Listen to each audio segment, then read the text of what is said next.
Thank you, Mr. Speaker. I'm honored to rise today in this legislature to speak on the third reading of my private member's bill, Tamil Genocide Education Week. தமிழீழ மண்ணுக்கும் தமிழ் மக்களுக்கும் என் அன்பான வணக்கங்கள். I will begin with a trigger warning. I'll be sharing stories about the horrors of the Mullivaikal massacre and will mention aspects of and related to genocide and trauma. This year marks the 12th year anniversary of the Mullivaikal massacres. Yet, I can hear the cries and screams of the Tamil people as it were just yesterday. War, violence, and structural genocide have been ongoing for decades in Sri Lanka. However, in May of 2009, widely commemorated as May Massacre, the Sri Lankan government engaged in a heightened program of genocide marked by artillery shelling, abductions, rape, murders, denial of food and medicine to Tamils in Mullivaikal. Those days were some of the toughest days. It was a living nightmare for the Tamil people. The radio once played joyous Tamil songs, now only spoke the tragedies of our brothers and sisters being killed, raped, and injured.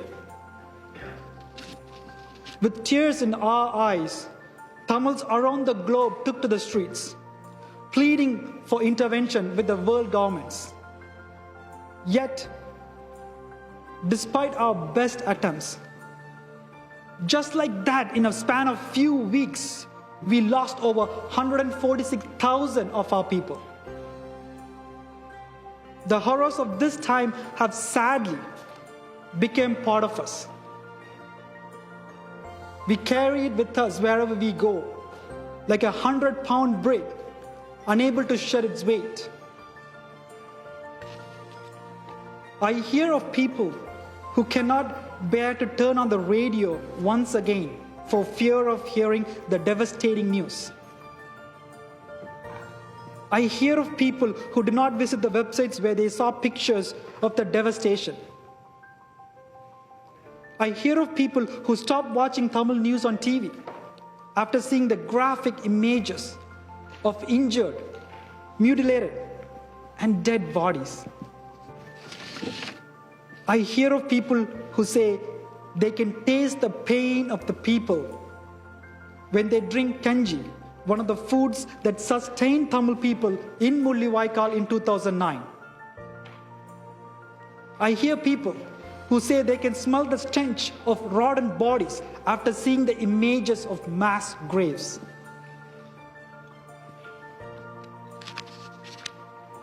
One of my constituents once shared after hearing a story of a young Tamil kid attempting to feed on their mother's dead breast.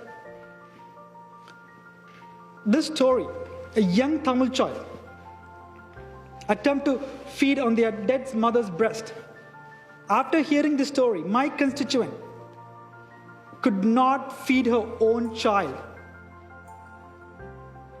without tears streaming down her cheeks.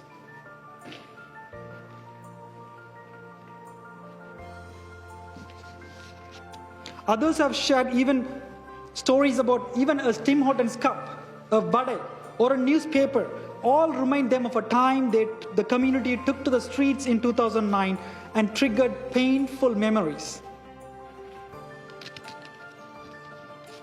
I too, like my constituents, have unsuccessfully been able to wash away these memories. These are memories that follow around us like a ghost. And so I understand their pain, their grief. I sadly have tasted it myself. There are more stories than I can ever tell.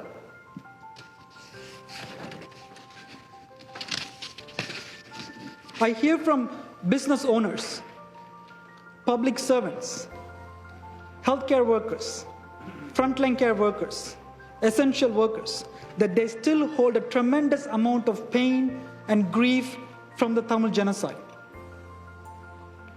Many Tamil youth played a key role in advocating for interventions and continue to share stories how the traumas of the past continue to affect them today.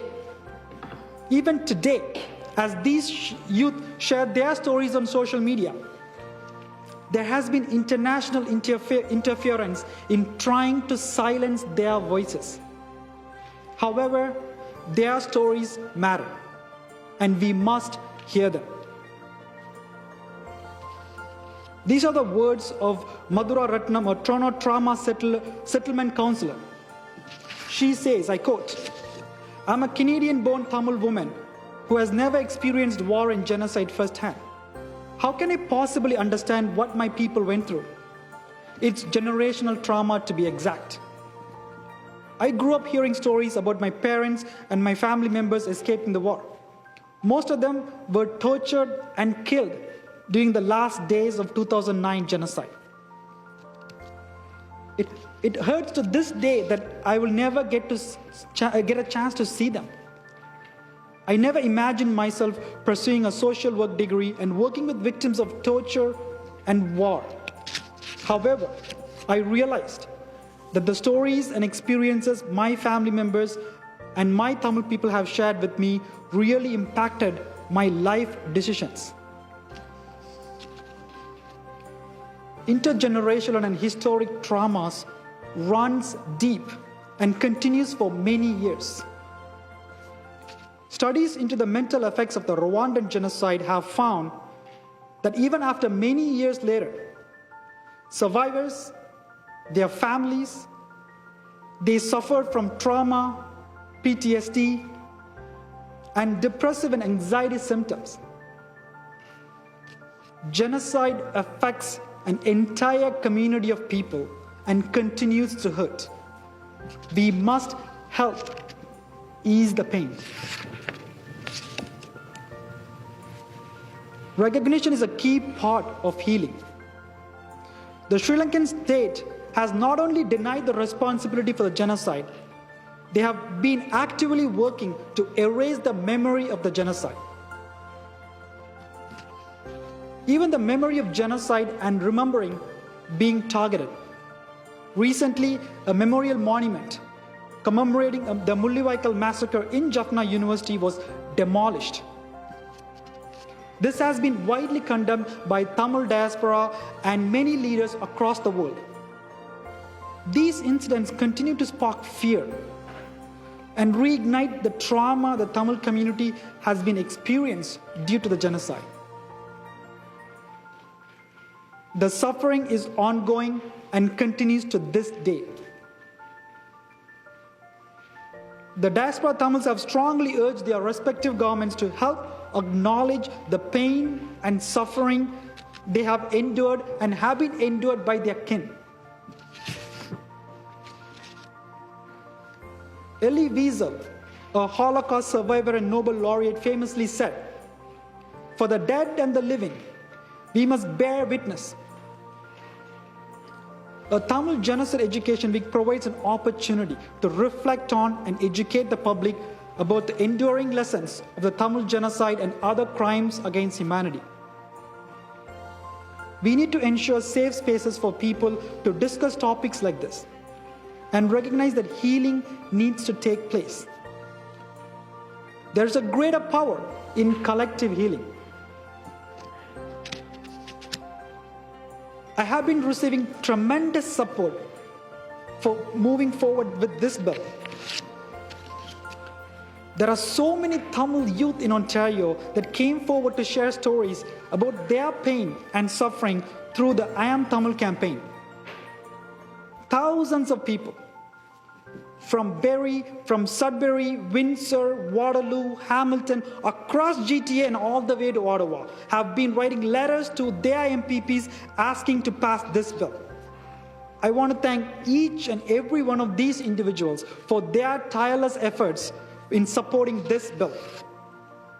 Most notably, I want to thank the grassroots organizations such as the National Council of Canadian Tamils, Canadian Tamil Youth Alliance, and the Tamil Youth Organization for all your continuous efforts. We couldn't have come this far without the support of these organizations and the community at large. Last but not least, I want to thank my colleagues for taking the time to listen to your constituents regarding their trauma and continuing to support this bill.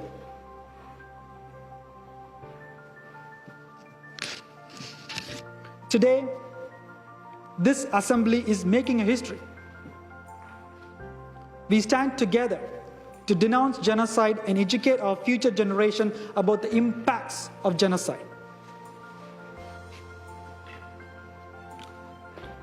While we cannot bring back the lives that were lost, together, today, we can make a difference in the lives of many Tamil Canadians by acknowledging their pain and the loss of their family and friends. We are giving the space for Tamil community to heal right here in Ontario. We stand together as a true example of democracy. We stand together for the people of this province. Thank you, Mr. Speaker.